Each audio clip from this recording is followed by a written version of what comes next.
Hello everyone, Charles Watts here, the Arsenal correspondent at Goal, joining you on Wednesday, September the 1st. The transfer window is closed. Hallelujah.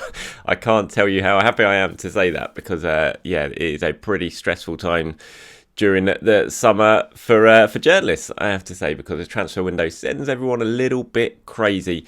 Anger, frustration, whatever you want to call it. Since having to sort of deal with social media for the months in the summer is pretty difficult, I have to tell you. Get dog's worth of abuse constantly. It's like it's my fault that Arsenal haven't signed anyone. So delighted that it is over. We can concentrate on football. Although saying that, not sure we really want to concentrate on football right now, such is the sorry state of Arsenal on the pitch. But let's quickly talk about the transfer window. I'm not going to sort of rate the transfer window right now. I'm going to take a little bit of time. I think I might do a video tomorrow sort of looking exactly at what Arsenal have done in the window and giving my thoughts on it. And it's really hard to rate anyway. Again, I'll get to this tomorrow, but it's really hard to rate this window because they've spent all this money, the most they've ever spent in a summer transfer window, but they've spent it all on potential. So it could be 2-3 seasons down the line before we really know if this money has been money well spent.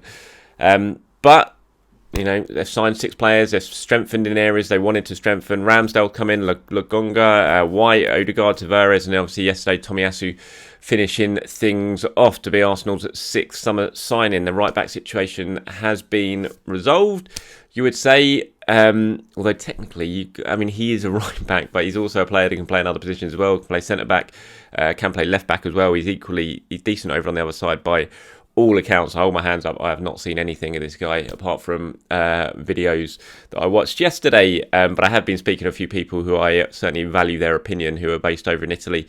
And they seem to think he's very, very good. He's a decent player. And for the money that Arsenal spent, he's a very decent signing. I don't think it's one that Arsenal have really had on the agenda for too long. I know Edu yesterday in his comments said, look, we're delighted to have signed Takehiro. We've been watching him for a while now and we're pleased that we have reached an agreement with Bologna. He's an important addition to our squad. Now, when he said we've been watching him for a while now, that might be the case. You'd think scouts will probably have these sort of players on the radar, but I don't think he's certainly not been at the top of the agenda for Arsenal throughout this summer when it's come to fixing their right-back situation. The fact that he was signed on deadline day certainly suggests otherwise, that he was top of the agenda because it's something they could have got done a lot earlier. That's not to say it's not going to be a decent sign-in, but I think there were certainly other options for Arsenal. They were interested in Emerson Royal, who ended up going to Tottenham, I know that. So we'll have to wait and see. Mikel Arteta talking about Tomiyasu says Takehiro is a strong defender with good experience in Serie A and at international level. He's a versatile defender with great defensive qualities, high technical ability and composure on the ball. He'll be an important member of our squad. We look forward to Takehiro joining us after international duty because we're away with Japan at the moment. A lot of what Mikel says there, certainly from my limited experience of watching him on YouTube yesterday, certainly looks the case. He looks very good technically. He gets up and down the right hand side very well. He's good with his left foot. He can score goals. He's good in the air. He's quite tall for a fullback, 6'2". But he looks like he looks like a tidy player, and certainly people in Italy, like I said, that I've been speaking about, believe that he is a good player. Mark Doyle, who works for Goal, is based over in Italy. I was straight on Gmail chat to him yesterday asking about Takehiro, and this is what he had to say. He certainly made me feel a little bit better about the sign. He said, look, he's versatile right back and can play on the right side of a back 3-2. He likes to attack. He's very good technically. He said, the first time I saw him at Bologna, I thought straight away this lad won't be here very long. Atlanta wanted him earlier window. And Atlanta's scouting is very, very good.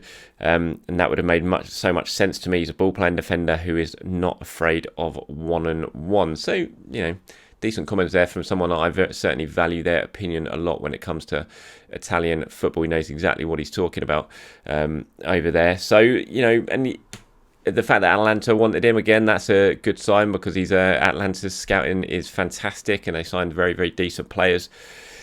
We're just going to have to wait and see at the end of the day if he turns out to be decent or not. I think the interesting thing is the sort of player he is. He's not really what you'd say an out-and-out fullback. He has played at centre-back times. Like I said, he has played at left-back. I think the way Mikel likes to attack is you got Kieran Tierney bombing forward on the left, but then your right back sort of tucks in a little bit and makes it a back three almost when Tierney goes bombing forward. We've seen that a lot, and Tomiyasu certainly seems to have the attributes to do that very well. But when he does go forward, he looks like he is decent in the final third. He can score goals, like I said. His delivery's good. He's quick. He gets up and down the flank well. Tall, so he sort of adds a little bit of aerial ability to Arsenal as well. I think he's 6'2", something like that. Like I said, it's pretty tall for a fullback. So we'll have to wait and see. He'll probably have to settle in, you'd imagine, whether he comes and starts straight away after the international break. Doubtful. He's probably going to bed in for a few weeks, I would imagine, settling into his new surroundings. But that is Arsenal's 6th signing of the summer. Let me know what you think of it in the comments below. As always, very intrigued to hear your views, and I know lots of you will have opinions about what Arsenal have done in this window. So other big sort of main events that happened on transfer deadline day for Arsenal were about outgoings as we expected. Reiss Nelson joining Feyenoord on loan, and Hector Bellerin going out to Real Betis. Alex Runnison leaving as well. He's gone to Belgium with Reiss Nelson. In terms of Reiss Nelson, he has signed a new contract before he has gone away. So he is now contracted till 2023 at Arsenal. Signed a 1-year extension, which means he can go, hopefully have a good season in Feyenoord, and then Arsenal have still got a decision to make on him next summer, whether they give him a chance, whether he goes there, plays really, really well, comes back and gets an opportunity, or whether they look to sort of cash in on him at that point and move him on. I think it's a good move for Reiss. They play decent football in Holland. I would expect he's going to get game time. You'd certainly hope he gets good game time over there with Feyenoord, a big club who will be playing in a pressurised situation with lots of fans, really sort of, intense support over there, so that will be good for him. Frank Arneson is the sporting director. He said, we've been following Reiss for months, bringing him to Feyenoord was one of our priorities. Reiss is a very creative striker, a rapid boy who makes things very difficult for defenders in one-on-ones. We can really use a player like that. So good luck to Reiss Nelson. It'd be great to see him go over there and do well and get some regular game time, because that's what he needs. And then Hector Bellerin, he joined Betis. That was announced just before Tomiyasu's deal at the end of yesterday, at the end of last night, just before 11 p.m. He'll go over there. No option included in that one at all. So it's just a straight loan for Bellerin. Arsenal couldn't get an option included in that. I think it was the case that they just wanted Hector to go out and play football. They knew they were going to bring in another right back. Hector's been very loyal to the club. Arsenal wanted him to... Arsenal, understood that he wanted to go out. Betis is a club very close to Bellerin's heart. His dad supports him. His family all supports it. So he'll go over there, hopefully get some minutes, which he needs. He needs to have a full-on season, Hector Bellerin, and then a decision will be made on Bellerin at the end of the season. I can't imagine he's going to come back to Arsenal now. You'd imagine this is the beginning of the end for Bellerin at Arsenal, and he will potentially get himself a permanent move away from the club this time next summer. So good luck to Hector Bellerin. Player I have an immense amount of respect for, but certainly it feels like the right time for Bellerin to move on. It's just a shame Arsenal haven't managed to get him out permanently and got some money in, and that's kind of been the tale of the transfer window for Arsenal. Joe Willock, the only player they've received significant money for. Yes, there's a bit of loan fees sort of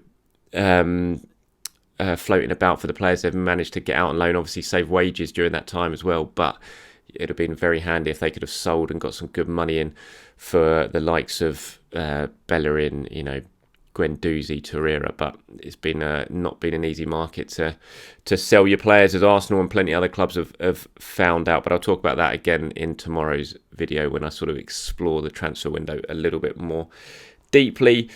Willian, this obviously didn't happen yesterday. It was the day before it was announced, but fair play to Willian on doing this, tearing up his contract 2 years early. Saving Arsenal absolutely huge amounts of money. We're talking well over 10 million. I know I've seen 20 million bandied about. I'm not sure it's quite that high, because they were saying his wages were 240 grand a week, which I don't think they were at all. So I don't think it's a case of saving Arsenal 20 odd million, but he certainly saved Arsenal an awful lot of money by agreeing to do this. I thought his message on social media was a very good one. It sort of shows what Willian is about, so fair play to him on that, and it solves a big issue for Arsenal because it was a disastrous signing. He was awful. Willian didn't fit in. He clearly feels like the project that he was sold wasn't the one that he sort of walked into when he got to Arsenal. Kia Jarabchin, as he always does, was mouthing off on Talk Sport about it as well, and it's just good for all parties that this one has moved on and we can sort of draw a line under it straight away, and it didn't end up dragging on like a sort of Mesut Ozil situation. And he's gone off to Corinthians, and good luck to him. Hopefully he does very well over there. And like I said, he saved Arsenal an awful lot of money by agreeing to cancel that contract early. So he's gone. Plenty of others gone as well. It's been a very busy window in terms of outgoings at Arsenal. But again, I'll talk about that tomorrow when I sort of rate the window and go through exactly what has happened. One player who didn't leave yesterday, who it looked like he might have done, was Ainsley Maitland-Niles. So this is an interesting one. It's been a very interesting couple of days when it comes to Maitland-Niles. We all saw the social media post he put out on Monday, wasn't it? After Arsenal had rejected that loan offer from Everton, Maitland-Niles taking to social media, saying he just wanted to go somewhere where he feels wanted and where he's going to play.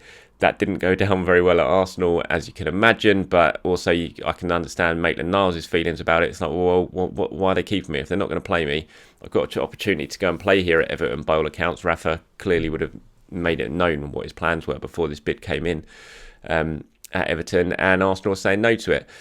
What's the point? Because you're not going to play me. And so you can understand Maitland-Niles' feelings. You can understand Arsenal's feelings about it as well. Anyway, Maitland-Niles was called in to London Colney yesterday for face-to-face talks with Mikel Arteta to try and deal with this situation.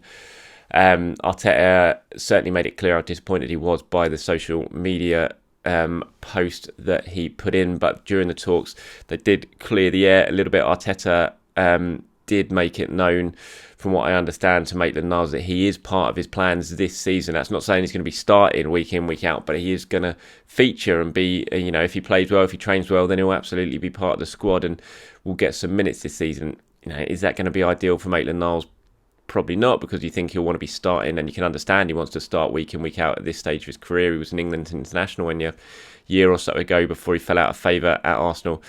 So I think it's just one that is going to have to be revisited, certainly potentially in January, but certainly next summer. Maitland-Niles will knuckle down now. He's a very good guy, Ainsley Maitland-Niles, from all accounts, and he will knuckle down and he'll work hard and he'll try and get himself in the team. You think the whole right-back issue is going to, he's not, you'd imagine Tomiyasu now that's going to have that position nailed down. You've got Callum Chambers there as well. Cedric's still there. Tavares can play right back, so it's going to be a case of where Maitland-Niles can play. I mean, he came on against West Brom in the League Cup. He came on against Manchester City last weekend, so he is getting minutes. It's just whether he's going to get the starts that he wants, and you look at it and think he's probably not. But the outcome of all of what's gone on over the last sort of 48 hours with Maitland-Niles and Arsenal is that he is staying. And Mikel Arteta has said that he is going to be starting. He's going to be part of his plans this season. And so those face-to-face talks happened at London Colney yesterday. And that's about it for this video. Thank you very much for watching, everyone. I do appreciate your time as always. Like I said, this was just a big sort of rundown on what's gone on in the last 24 hours, 48 hours or so at Arsenal. I'll take a bit more of a deep dive into the transfer window and how it was handled, what Arsenal... people that I'm speaking to at Arsenal sort of feel like they've done this summer, and give my own thoughts on how I think the squad is now shaping up going into what is going to be a crucial time of the season after the international break. Thank you for watching, everyone. Do have a good day. Forget about transfers for a while, and I'll speak to you soon.